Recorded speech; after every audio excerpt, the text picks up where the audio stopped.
Si ese animal sigue respirando dentro de mi propiedad un minuto más, juro que te despediré y me aseguraré de que te mueras de hambre junto con él. Don Silvestre no estaba bromeando. Con el rostro enrojecido por la ira y las venas del cuello marcadas, el magnate señaló con un dedo tembloroso hacia la esquina de la cocina de mármol. Allí, una pequeña bola de pelo negro, empapada y tiritando de frío, intentaba hacerse invisible contra el refrigerador de acero inoxidable. Para Silvestre, un hombre cuya inmensa fortuna dependía de la bolsa de valores y de rituales obsesivos, ese gato no era un simple ser vivo, era un presagio funesto. Esa misma mañana, sus acciones tecnológicas se habían desplomado un 40% sin explicación. Y ahora, al encontrar a un gato negro colado en su inmaculada mansión durante la tormenta, su mente paranoica conectó los puntos. El animal era la causa física de su ruina. «¡Es una maldición con patas!», rugió Silvestre, lanzando una patada cruel que impactó en las costillas del animal. El gato soltó un maullido agónico y salió despedido contra la pared. Fue un sonido que partió el corazón de María, la anciana empleada doméstica que llevaba 30 años sirviendo en esa casa sin una queja. «Señor, por Dios, no», suplicó ella, interponiéndose y cubriendo al animal con su delantal. «Solo es un gato callejero buscando calor. Mírelo, está en los huesos». Cuéntanos en los comentarios desde dónde nos ves y suscríbete al canal. «No me importa si tiene hambre, me importa mi suerte». Silvestre agarró un saco de yute sucio que se usaba para las papas y se lo lanzó a la mujer a la cara. «Los gatos negros traen pobreza, enfermedad y muerte. No quiero que lo sueltes en la calle para que vuelva a entrar por otra ventana. Quiero que te asegures de que desaparezca, para siempre». La orden fue brutal y clara. El río crecido, el saco, el fondo. «Si mañana amanece y ese bicho sigue en este mundo, la que se va eres tú», sentenció Silvestre, dándose la vuelta para servirse un whisky, ignorando el temblor en las manos de la mujer.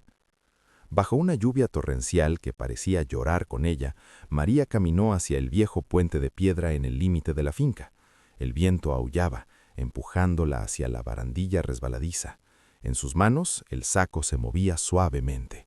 Dentro, el pequeño gato, al que ella en secreto ya había bautizado como Sombra, ronroneaba débilmente, creyendo ingenuamente que el saco era un refugio cálido y no su ataúd. María miró las aguas negras, violentas y espumosas del río abajo. Si no lo tiraba, Silvestre cumpliría su amenaza. A su edad, sin familia y con artritis, perder el trabajo y la vivienda era una sentencia de muerte para ella también. Con lágrimas quemándole los ojos, María levantó el saco sobre la barandilla. El gato maulló una vez, desde el interior, un sonido suave y confiado, frotando su cabecita contra la tela, buscando la mano de quien lo llevaba. María cerró los ojos, sollozó y aflojó el agarre de sus dedos sobre la tela áspera, mientras el abismo rugía esperando su sacrificio. ¿Tendría el valor de convertirse en una asesina para salvar su propio pellejo? Las manos de María temblaron, pero no soltaron el saco. En el último segundo, su conciencia gritó más fuerte que su miedo al desempleo. Con un suspiro que se perdió en el vendaval, retiró el bulto de la barandilla y se lo pegó al pecho. «Que Dios me perdone por mentir», susurró la anciana, «pero no por salvar una vida». Esa noche, María cometió el acto de rebelión más peligroso de su vida. Llevó al gato negro a su pequeña cabaña de madera, oculta tras los setos del jardín trasero. Allí, entre mantas viejas y el calor de una estufa de gas, Sombra bebió su primer tazón de leche tibia. Sus ojos amarillos miraron a María con una gratitud que valía más que cualquier cheque de fin de mes. Ahora, ella tenía un secreto mortal. Si don Silvestre descubría al demonio negro en sus tierras, ambos estarían en la calle antes del amanecer.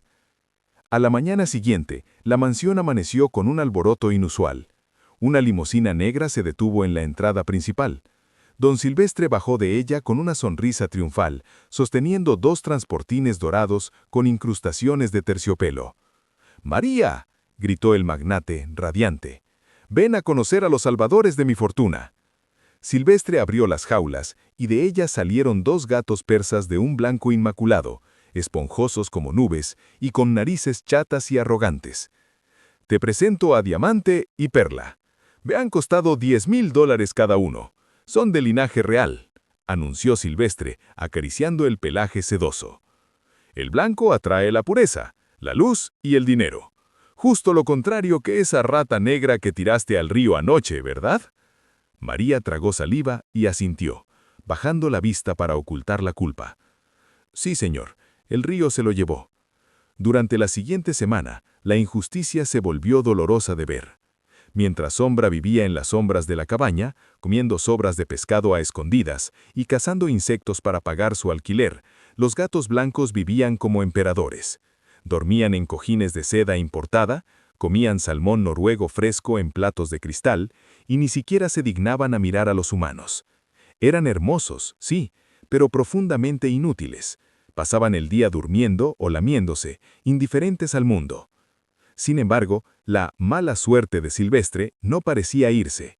El calor en la región se volvió insoportable, una ola de sequía que resecó los campos y agrietó la tierra. Una tarde, mientras María servía el té helado en la sala, notó algo inquietante. Diamante y Perla, que solían dormir plácidamente sobre la alfombra persa, estaban despiertos. Y no solo despiertos, estaban erizados.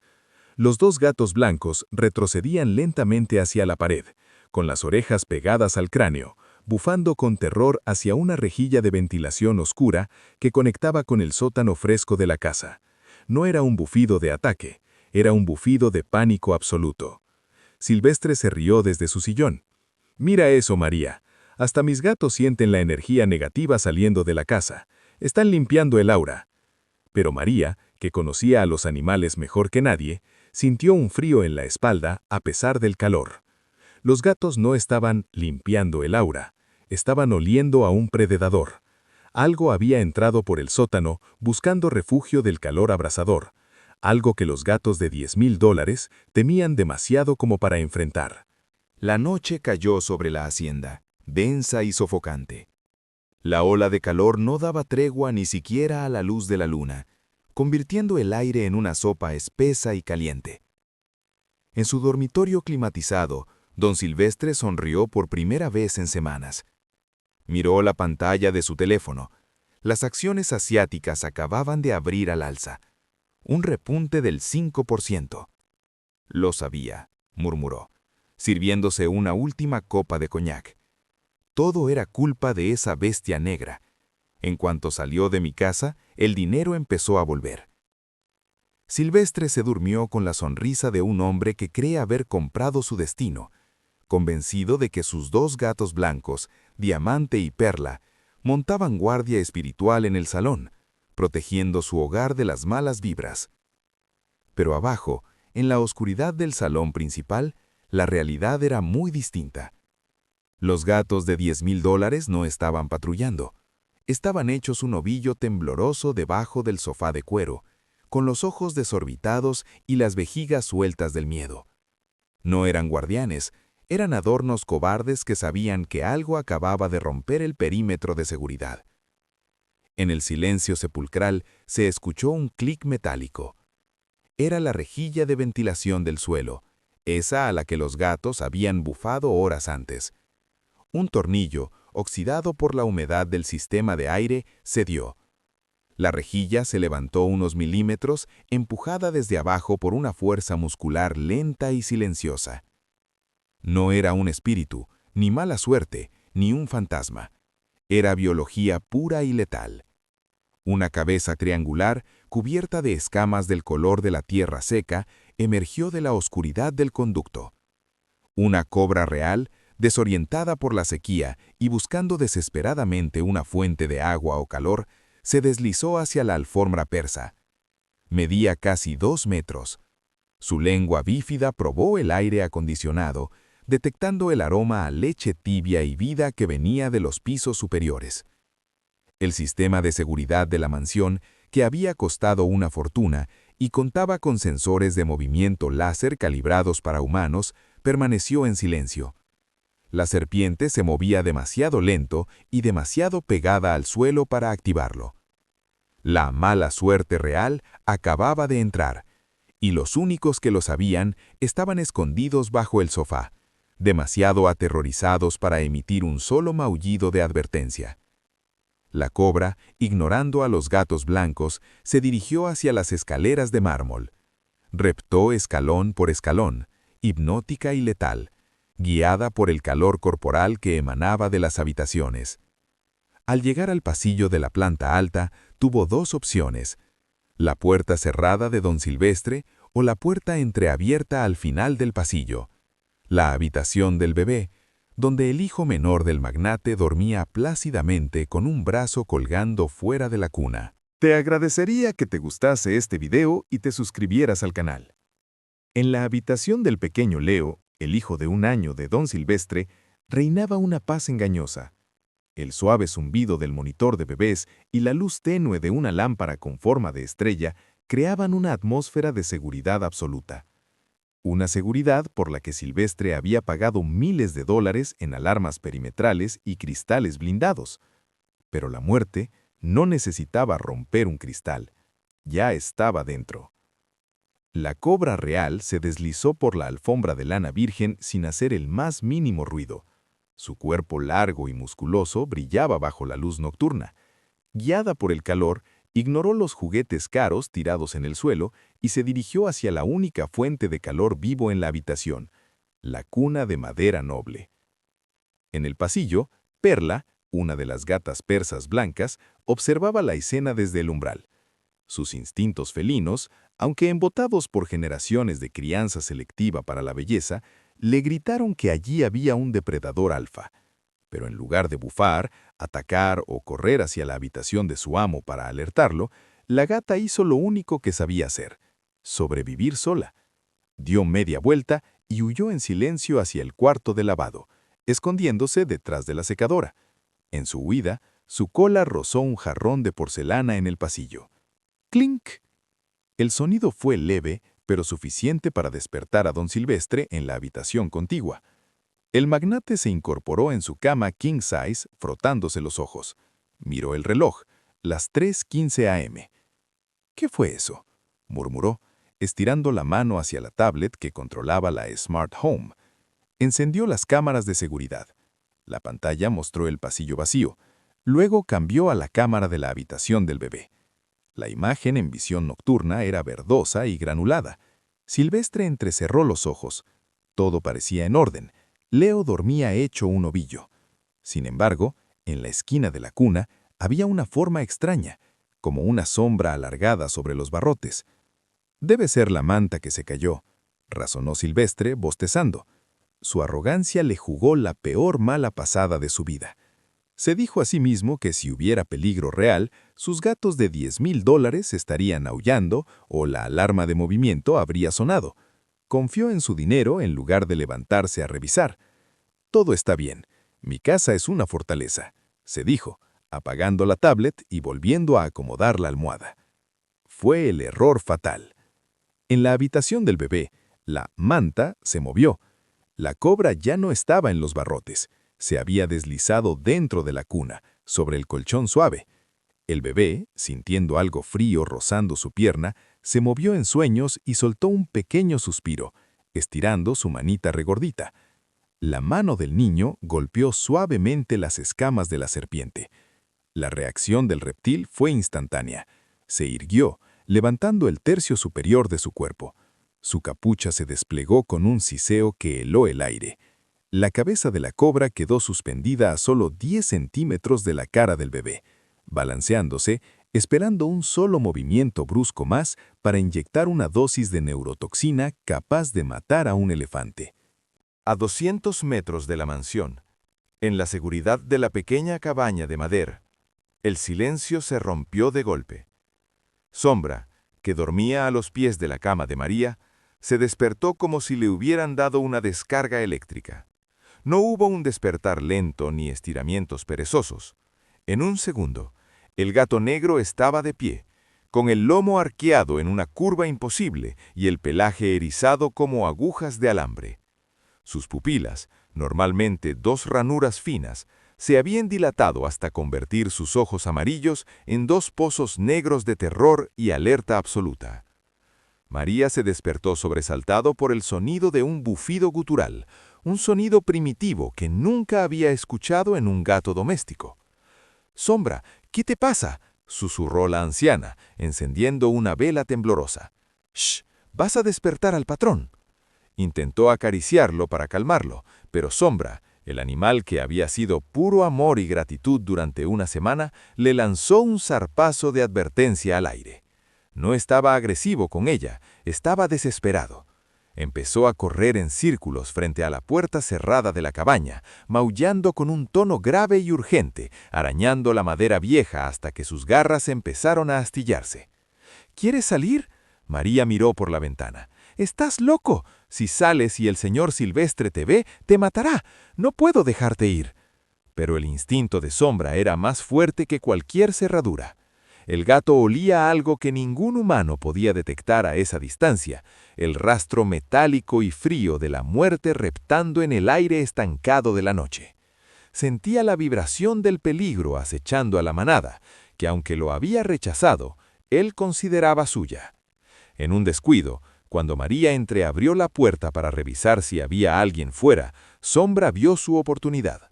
Fue un relámpago negro. Salió disparado hacia la noche, cruzando el jardín a una velocidad vertiginosa, ignorando los arbustos espinosos que le rasgaban la piel. «Sombra, vuelve», gimió María, olvidándose de su artritis y echando a correr tras él. El pánico se apoderó de ella. Si Silvestre se despertaba y veía al gato maldito dentro de la casa, no solo mataría al animal, sino que ella perdería el único techo que tenía. María corrió rezando para atraparlo antes de que entrara. Pero llegó tarde. Vio cómo la cola negra desaparecía por la misma ventana del sótano que había quedado mal cerrada. Sin otra opción, María se persignó y entró tras él, subiendo las escaleras del sótano con el corazón en la garganta. Esperaba que encontrara al gato escondido en la cocina o marcando territorio, pero cuando llegó al pasillo de la planta alta, vio algo que le heló la sangre. La puerta de la habitación del bebé estaba abierta. Sombra estaba en el umbral, agazapado, con los músculos tensos como resortes de acero, mirando fijamente hacia la cuna. María abrió la boca para gritarle, pero la voz se le murió en la garganta al ver lo que el gato miraba. Sobre las sábanas blancas de la cuna, la silueta inconfundible de la cobra se había alzado por completo, su cabeza balanceándose hacia atrás, tensando cada músculo para lanzar el ataque final sobre el pequeño Leo. La anciana no tuvo tiempo ni de parpadear. En el preciso instante en que la cabeza de la serpiente salió disparada hacia el niño como una flecha letal, la mancha negra en el suelo saltó. El impacto en el aire fue violento y seco. Sombra no buscó aterrizar con elegancia, se convirtió en un proyectil vivo, golpeando la cabeza de la cobra apenas una fracción de segundo antes de que los colmillos tocaran la piel del bebé. Ambos animales, el depredador y el protector, cayeron pesadamente sobre la alfombra al pie de la cuna. El estruendo despertó finalmente a Leo, quien rompió a llorar a todo pulmón, sumando caos a la escena de pesadilla. En el suelo, la batalla era una maraña borrosa de escamas y pelaje negro. La cobra, furiosa por haber fallado su presa y viéndose acorralada, se revolvió con una fuerza descomunal. Sombra era ágil, un luchador callejero veterano, y esquivaba las embestidas venenosas con reflejos sobrenaturales, lanzando zarpazos rápidos a los ojos del reptil, pero la diferencia de tamaño era mortal. María, paralizada en la puerta, se llevó las manos a la boca ahogando un grito. Quería correr a sacar al niño, pero el duelo a muerte bloqueaba el paso hacia la cuna. «¡Sombra! ¡Cuidado!», sollozó la anciana. El gato negro cometió un error táctico por puro amor. En lugar de huir para salvarse, se plantó firme entre la serpiente y la cuna para que el reptil no pudiera subir de nuevo. Fue un acto de valentía suicida. La cobra aprovechó la inmovilidad momentánea y lanzó un ataque fulminante. ¡Zas! El gato aulló de dolor. Los colmillos curvos de la serpiente se clavaron profundamente en su pata delantera derecha. El veneno, diseñado para matar instantáneamente, comenzó a bombearse en su pequeño cuerpo. Pero aún herido y sintiendo el fuego químico en sus venas, el gato no retrocedió. Con un rugido gutural, mordió a la serpiente detrás de la cabeza, trabando la mandíbula en un agarre de hierro, decidido a no soltarla aunque fuera lo último que hiciera en esta vida. En ese instante de horror absoluto, la puerta del pasillo se abrió con una patada. Don Silvestre irrumpió en la habitación, pálido y sudoroso, empuñando una escopeta de caza. El caos visual lo confundió. El bebé llorando, muebles volcados y en el centro de todo, ese maldito gato negro que había ordenado matar, saltando y retorciéndose cerca de su hijo. Desde el ángulo de la puerta, y cegado por su odio supersticioso, Silvestre no vio el cuerpo de la serpiente, que se confundía con los patrones oscuros de la alfombra. Solo vio al demonio de la mala suerte siseando y lanzando zarpazos a medio metro de la cuna de su heredero. «¡Aléjate de mi hijo, bestia del infierno!», rugió Silvestre, cargando el arma. María intentó gritar la verdad, pero el sonido del mecanismo de la escopeta la silenció. Silvestre levantó el cañón, apuntando directamente a la cabeza del gato negro, que debilitado por el veneno y luchando por mantener su agarre sobre la serpiente invisible, no podía esquivar el disparo. El dedo del millonario se tensó sobre el gatillo, listo para ejecutar al único ser que estaba dispuesto a morir por su familia. ¡No! ¡Mire el suelo! ¡Tiene una víbora! El grito desgarrador de María rompió el trance asesino de don Silvestre justo una fracción de segundo antes de que su dedo apretara el gatillo. El estruendo de su propia respiración y el llanto del bebé habían ensordecido sus oídos, pero la palabra víbora activó una alarma primitiva en su cerebro.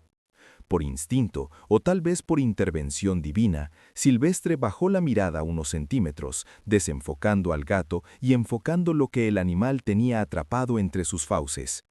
Lo que vio hizo que la sangre se le fuera a los talones. Allí, retorciéndose en los últimos espasmos de la muerte, estaba la cobra real. Su cuerpo grueso y escamoso brillaba bajo la luz de la lámpara caída, y su cabeza destrozada seguía atrapada en la mordida implacable de Sombra. El gato maldito no estaba atacando al bebé, estaba terminando de matar al monstruo que había osado entrar en la cuna. El arma se resbaló de las manos sudorosas de Silvestre y cayó al suelo con un golpe sordo. «¡Dios mío!», susurró el millonario, cayendo de rodillas, con los ojos desorbitados. En ese momento, como si hubiera estado esperando a que el humano entendiera, Sombra soltó a la presa. La serpiente cayó inerte. El gato intentó dar un paso hacia María, buscando consuelo, pero su pata delantera falló. El veneno ya estaba causando estragos. Sombra se desplomó de costado, respirando con dificultad, con espuma rosada asomando por su boca y el cuerpo sacudido por temblores violentos. Silvestre miró la escena, conectando los puntos con una claridad dolorosa. La ventana abierta, los gatos blancos desaparecidos y este pequeño animal negro al que él había pateado y condenado a ahogarse, dando su vida por proteger a un niño que no era el suyo. María corrió hacia el animal, llorando, y levantó su cuerpo flácido. «¡Se muere, señor! ¡Se nos va! ¡El veneno es muy rápido!». Silvestre miró a su hijo, que lloraba a salvo en la cuna, y luego al gato agonizante en los brazos de su empleada. La culpa lo golpeó más fuerte que cualquier quiebra financiera. Había estado a punto de matar a su salvador. El magnate se puso de pie de un salto, una energía frenética reemplazando al shock. Arrancó las llaves de su coche deportivo del bolsillo. «¡Dámelo!», gritó Silvestre, extendiendo los brazos. «Pero, señor, va a ensuciar su traje», balbuceó María. «¡Al diablo el traje y al diablo el coche!», rugió él, tomando al gato moribundo con una delicadeza que nadie sabía que tenía. «¡Sube al auto, María! ¡Ahora!». Corrieron hacia el garaje. Sombra ya no se movía y su respiración era apenas un hilo imperceptible. Silvestre sabía que el hospital veterinario más cercano era a 20 minutos y por el estado del animal solo les quedaban 5. El hombre más rico de la ciudad estaba a punto de descubrir si su dinero y su velocidad servían para algo cuando la muerte ya había tocado la puerta. El deportivo italiano de don Silvestre devoró el asfalto, cruzando semáforos en rojo y rompiendo todos los límites de velocidad. Por primera vez en su vida, al magnate no le importaba si la policía lo detenía o si rayaba la carrocería de $500,000. Su única preocupación era el pequeño corazón que apenas latía en el asiento del copiloto, sostenido por las manos temblorosas de María. Al llegar a la clínica de emergencias, Silvestre entró pateando la puerta, con Sombra en brazos y la camisa manchada de sangre y espuma. «¡Necesito al mejor especialista! ¡Ahora!», gritó, lanzando su tarjeta de crédito Black ilimitada sobre el mostrador de recepción. «Cueste lo que cueste, tráiganlo de vuelta». Fueron las 3 horas más largas de su existencia. El hombre que movía millones con una llamada telefónica se encontró impotente, sentado en una silla de plástico barata, rezando junto a su empleada doméstica. Cuando el veterinario salió finalmente, se quitó la mascarilla con expresión cansada. Silvestre se puso de pie de un salto, conteniendo el aliento. «Fue muy difícil. El veneno casi le paraliza el corazón», dijo el doctor. «Pero ese gato es un luchador, es duro como una roca, va a vivir». Silvestre, el hombre de hierro, se derrumbó en la silla y lloró de alivio, abrazando a María como si fuera su madre. Una semana después, la mansión había cambiado para siempre. Los elegantes gatos persas, Diamante y Perla, fueron regalados a una vecina rica que solo quería adornos para su sofá. Ya no tenían lugar en una casa que necesitaba lealtad, no decoración. En su lugar, en el sillón principal de la sala, descansaba Sombra. Todavía llevaba un vendaje en la pata y cojeaba un poco al caminar, pero ahora llevaba un collar de cuero con una placa de oro macizo que decía «Guardián». Esa tarde, Silvestre entró en la sala revisando su tablet. Las acciones habían vuelto a subir, pero él apenas lo notó. Se sentó en el suelo, no en el sillón, y acarició la cabeza negra del animal. Sombra ronroneó, un sonido motorizado y fuerte, y frotó su cara contra la mano que una vez lo había golpeado. «Perdóname, amigo», susurró Silvestre. «Fui un estúpido al pensar que eras mala suerte». María, que observaba desde la puerta con una bandeja de té, sonrió. La maldición se había ido, no porque el gato negro se hubiera marchado, sino porque el miedo había abandonado el corazón de su dueño. Frase final en pantalla. La suerte no está en los colores, ni en los amuletos, ni en lo que brilla. La verdadera fortuna es tener a alguien dispuesto a dar la vida por ti cuando nadie más lo haría. Nunca desprecies a quien parece menos, porque a menudo es quien vale más. ¿Te gustó esta historia? Suscríbete y comparte si crees que los animales son ángeles sin alas.